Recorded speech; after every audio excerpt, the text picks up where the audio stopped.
আপনি যদি কোরআন পড়েন, কোরআন বুঝেন, কোরআন যদি বোঝার চেষ্টা করেন, জীবনে আপনার ব্রেন স্ট্রোক হবে না ইনশাআল্লাহ। ব্রেন স্ট্রোক হবে না, ব্রেন স্ট্রোক হবে না। কোরআন চার্জ দিবে আপনার ব্রেন। হার্ট অ্যাটাক হবে না, হার্ট অ্যাটাক রোখে দিবে কোরআন ইনশাআল্লাহ। তো এই জন্য কোরআন এমন একটা কিতাব, সমস্ত রোগের নিরাময় এখানে আছে। সূরা ফাতিহার নাম কি? সূরাতুশ শাফিয়া, শিফা দানকারী সূরা, শিফা দানকারী সূরা। আল্লাহু আকবার। এক হুজুর যাইতে আছে, কোরআনের হাফেজ, ঘোড়ায় চড়ে যাচ্ছে, আগের যুগের কথা, উনি তো তেলাওয়াত করতে করতে যাচ্ছে। তো গ্রামের এক লোক পানি পড়ার জন্য গ্লাস আগায় দিছে, হুজুর আমি ফু একটা দিছি। সে বলছে হুজুর তো কিছু পড়ে নাই, হুজুর এমনি না ফু দিল। আসলে হুজুরের তেলাওয়াতের মধ্যে রয়েছে 24 ঘন্টা বা কতক্ষণ ঘোড়ায়, এটা তো সে বুঝেনি। সে পানিটা পুকুরে ফেলে দিছে, গোটা পুকুরের পানি উত্তরানো শুরু করছে। আগের যুগের এখনো আছে আল্লাহর বান্দারা, এরকম আছে না নাই? ও ভাইয়েরা, আল্লাহ নবীর সামনে কোন রোগী, কোন আহত, কোন ভাঙ্গাচুরা, যুদ্ধে ভাঙ্গাচুরা গেছে, ওনার কাছে নিয়ে আসলে কোরআন পড়ে খালি মুছে দিয়েছেন। কাল্লাম ইয়াকুন শাই, মনে হয় যেন এখানে কোনো আহতই হয়নি, মনে হয় যেন এখানে কোনো রোগী ছিল না, এরকম অবস্থা হইত। আল্লাহু আকবার। ও ভাইয়েরা, অনেক বড় সৌভাগ্য বাংলাদেশের। 25 লক্ষ হাফেজে কোরআন আল্লাহ তাআলা দান করেছেন এই দেশে। আরো কোটি 1.5 কোটি হাফেজ তৈরি হচ্ছে এই দেশে ইনশাআল্লাহ। সবগুলি ইউনিভার্সিটি, কলেজ, স্কুল, এখন মাদ্রাসা হয়ে যাবে ইনশাআল্লাহ। আল্লাহ তাআলা এমন একটা স্নেহের নজর বাংলাদেশে দিয়েছেন। 3 জিনিস বলে যাই, 3টা জিনিস যে করবে সে বিজয়ী, আগামী বাংলাদেশে সে বিজয়ী। 1, ইসলাম প্রেমিক। অবশ্যই তোমাকে ইসলাম প্রেমিক হতে হবে। দুনিয়া আখিরাতের সমস্ত সৌভাগ্যের দুয়ার খুলে যাবে যদি তুমি আল্লাহর নেককার মুমিন বান্দা হও, ঠিক না বেটি? তাহলে সফলতার জন্য ইসলাম প্রেমিক হতে হবে। 2, বাংলাদেশ প্রেমিক হওয়া লাগবে। বিদেশ প্রেমিক হইলে হইতো না, বাংলাদেশের দালাল হইবে, বিদেশের দালাল হইও না। কারণ আমরা কোনো দালাল লাগবো না। এই বাংলাদেশে কোরআন সাথে নিয়ে কোনো দালালের কিছু করতে দেব না, কোন দলের কোন বিদেশের দালাল হইতে দেব না, দেওয়া হবে না, দেওয়া হবে না। বাংলাদেশের দালাল বানাই ছাড়বো আমরা, ঠিক না ঠিক? কোরআনের এই ক্ষমতা আছে না নাই? দেখবা যে আরে বাংলাদেশের দালাল না হইলে তো ভাত নাই, বুঝলেন না? ভোটও নাই, ভাতও নাই, ভোটও নাই। বাধ্য হইবা বাংলাদেশের দালাল হইতে। কারা কারা বাংলাদেশের দালাল হইবেন? হাত তোলেন। কারা কারা আল্লাহর দালাল হইবেন?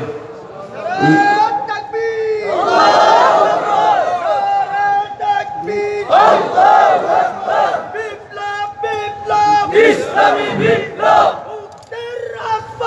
ইসলামী বিপ্লব, নারায়ে তাকবীর, আল্লাহু আকবার। আমরা সবাই রাসূল সেনা, ভয়কারী না মুসলমান, নারায়ে তাকবীর, আল্লাহু আকবার। আলহামদুলিল্লাহ। তাহলে এখন ইসলামের দালাল হইতে হবে, বাংলাদেশের দালাল হইতে হবে, বাংলা ভাষার দালাল হইতে হবে, আর বাকি কথা বাদ। আর কারো দালালদের কোনো খাওয়া নাই বাংলাদেশে, আমরা হইতে দেব না ইনশাআল্লাহ।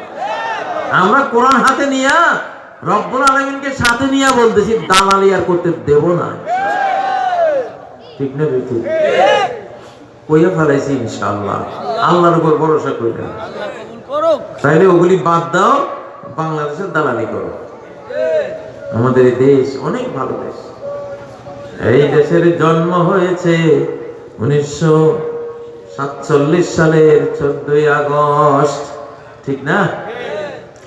সেই যে 14ই আগস্ট 1947, আরবি মাস ছিল রমজান। আরবি মাস ছিল কি? রমজান মাস। রমজানের তারিখ ছিল 27 তারিখ। 27 দিন না, 27 রাত্রে, একবারে কদরের রাত। কদরের রাতে এই মানচিত্র জন্ম লাভ করেছে। আল্লাহু আকবার। ব্রিটিশ অফিসার রাতের বেলা এই মানচিত্রের নাম ঘোষণা দিয়েছিল। তখন নাম ছিল পূর্ব পাকিস্তান, আরেকটা ছিল পশ্চিম পাকিস্তান।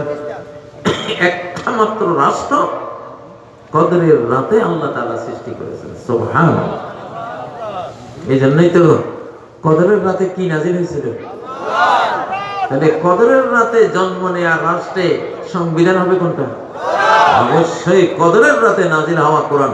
তাহলে না মিলবো, তোমার রাষ্ট্রে জন্ম হয়েছে কদরের রাতে, এই রাষ্ট্রের সংবিধান হবে কদরের রাতে নাজিল হওয়া সংবিধান।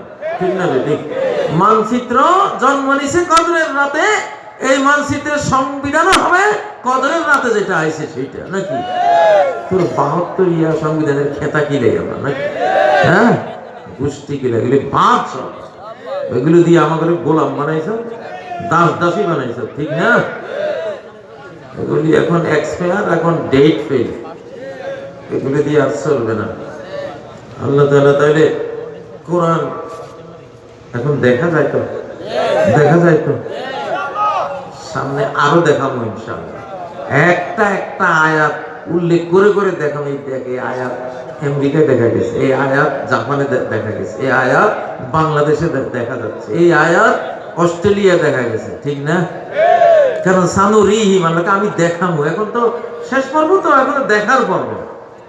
শুনবো আর কথা, শুনতে শুনতে তো যুগ শেষ, এখন দেখার যুগ। এখন কি দেখার যুগ।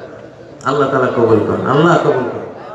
এখন মানুষ চোখ দিয়ে আল্লাহর এক একটা আয়াতের কাণ্ডকীর্তি, মুমিনদের প্রতি আয়াতের স্নেহ মায়া রহমত বরকত, আর বেঈমানদের প্রতি আয়াতের শাস্তি, পানিশমেন্ট, টর্মেন্ট, ধ্বংসযজ্ঞ প্রত্যক্ষ করবে।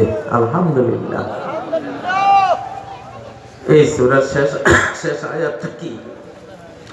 ফি জিদহা হাবলুম মিন মাসাদ, তার গলায় দড়ি। ফি জিদহা, তার গলায়, হাবলুম মানে দড়ি, তার গলায় দড়ি, কোনো দুর্বল দড়ি না। মিন মাসাদ, শক্তভাবে পাকানো দড়ি। এইসব দড়ির ফয়সালা হয়ে গেছে নি? হ্যাঁ ও ভাইরা, তাহলে তওবা করো, ইস্তেগফার করো। এখনো যারা মন্দের পথে যাচ্ছ, কোরআনের পথে আসো। কোন পথে আসতে হবে? ও ভাইরা, কোরআনের পথে না আসলে কোনো উপায় নাই, কোনো বাঁচার উপায় নাই। আছে? কেউ বাঁচতে পারবে না। সিরিয়াস যুগ, অলৌকিক যুগ। ও ভাইয়েরা, এই জন্য এখন আপনাদের দায়িত্ব হলো, ইমাম সাহেবদের দায়িত্ব হলো, আল্লাহর কোরআনের এক একটা আয়াত মসজিদে মসজিদে তরজমা করে বুঝাবেন। 5 ওয়াক্তে 5টা আয়াত ইমাম সাহেবকে বলবেন, আপনি মাইকে খালি একটু তরজমা করে দেন। আলাম তারা, তুমি কি দেখনি, কাইফা ফাআলা, কি রূপ করেছেন, রব্বুকা, তোমার রব, বিআসহাবিল ফিল, হাতিওয়ালাদের সাথে। এইটা শব্দে শব্দে অনুবাদ করলে বোঝা যায় না, মুখস্থ হয় না। আমি সারা বাংলাদেশে 1 কোটি পোলাপানিকে এইভাবে শব্দে শব্দে পড়াইছি। পোলাপানি কম্পিউটারের মতো মুখস্থ করে। ইমাম সাহেবদেরকে বলবেন, মাইক আছে, হুজুর শুধু একটা আয়াত গোট গোট করে শব্দে শব্দে একটু তরজমা করে দিয়ে না, আমরা একটু শিখি কোরআন। একটা আয়াত যদি কেউ শিখে, মর্ম যদি বুঝে, আল্লাহ নবী বলেন, যাকে আল্লাহ কোরআনের বুঝ দান করেছেন, তার কোনো আযাব আল্লাহ তাআলা কবরে, হাসরে, আখিরাতে তারে দেবেন না। কোরআনের বুঝ যার সিনাকে আলোকিত করেছে, যার মনকে ভিজিয়েছে, যার মনকে ঈমান শক্তিতে বলীয়ান করেছে, সেই ব্যক্তির উপরে কোনো আযাব আখিরাতে আল্লাহ দেবেন না। সুবহানাল্লাহ। একটা আয়াত অর্থ সহ শেখা 100 রাকাত নফল নামাজের চেয়েও আরো বেশি উত্তম। পারবেন একদিন 100 রাকাত পড়তে? সব নিয়ম কানুন ঠিক রেখা, শান্ত শিষ্ট ভদ্রনম্র ভাবে পারবেন? 100 রাকাত পড়া কত দুরূহ ব্যাপার। কিন্তু একটা আয়াত বুঝে পড়লে তার চেয়ে বেশি সওয়াব। আল্লাহু আকবার। কারা কারা কোরআন বোঝার চেষ্টা করবেন? আল্লাহ নারায়ে তাকবীর, আল্লাহু আকবার। আল কোরআনের আলো, সংসদের আলো, সংসদে আলো, আল কোরআনের আলো। আমার নেতা তোমার নেতা বিশ্বনবী মুস্তাফা, বিশ্বনবী মুস্তাফা।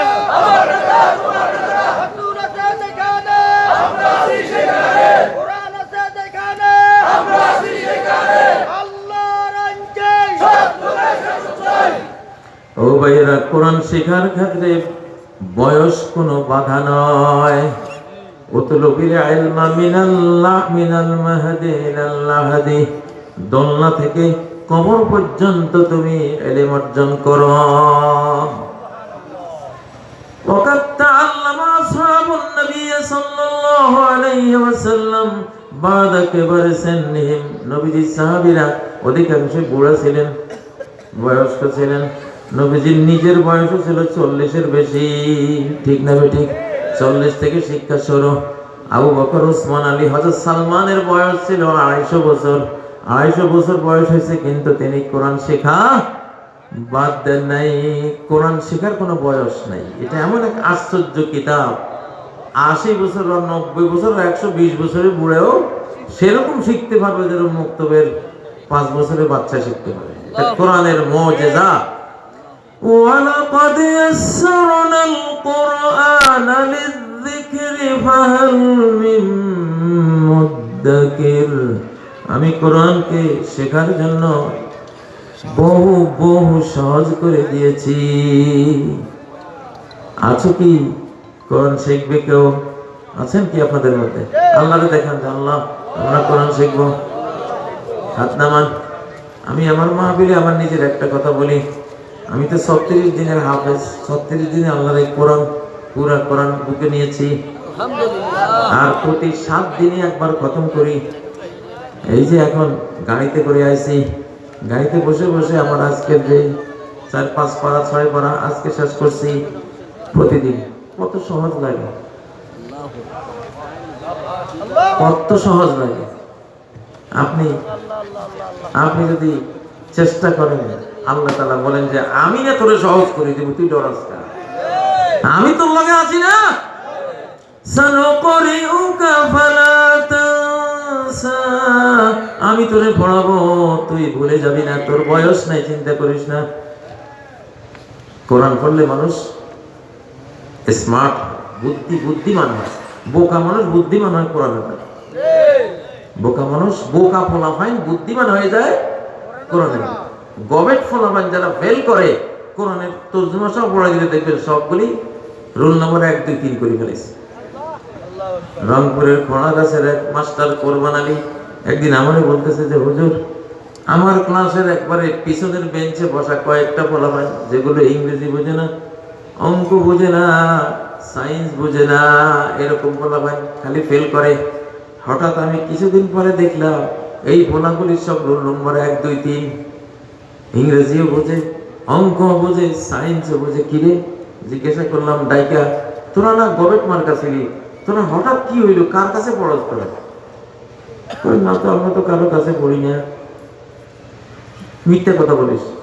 এত পারা পারস কেন? তোরা না ফেল করতি, মায়ের খাইতি ডেলি, অঙ্কের ক্লাসও মায়ের, বিজ্ঞানের ক্লাসও মায়ের, তারপরে ইংরেজি ক্লাসও মায়ের। কি জানি, আমরা তো জানি না, আমরা কেমনি করি। ওই মাস্টার সাহেব বলে, 2-3 মাস পরে আমি মুক্তবের সামনে দিই, হাঁটতে হাঁটতে গেলাম, যাইতেছি এক রাস্তার দিকে, দেখি ওই পোলাইগুলি বসে বসে কোরআন পড়তে আছে। আলাম তারা, তুমি কি দেখোনি কাইফা ফাআলা, কি রূপ করেছেন রব্বুকা, তোমার রব আসহাবিল ফিল, হাতিওয়ালাদের সাথে। এইভাবে শব্দে শব্দে অনুবাদ। আমি দাঁড়া গেলাম, হ্যাঁ রে, এরা তো মাস্টারের কাছে পড়ে না ঠিকই, এরা এই কোরআনের কাছে পড়ছে। কোরআন হলো এদের উস্তাদ। আল্লাহু আকবার। সেই মাস্টার কোরবান আলী এখনো বেঁচে আছেন, আমি নিজে আমাদের বলছি। তো এটা তো সারা পৃথিবীর মধ্যে এটা পরীক্ষিত জিনিস।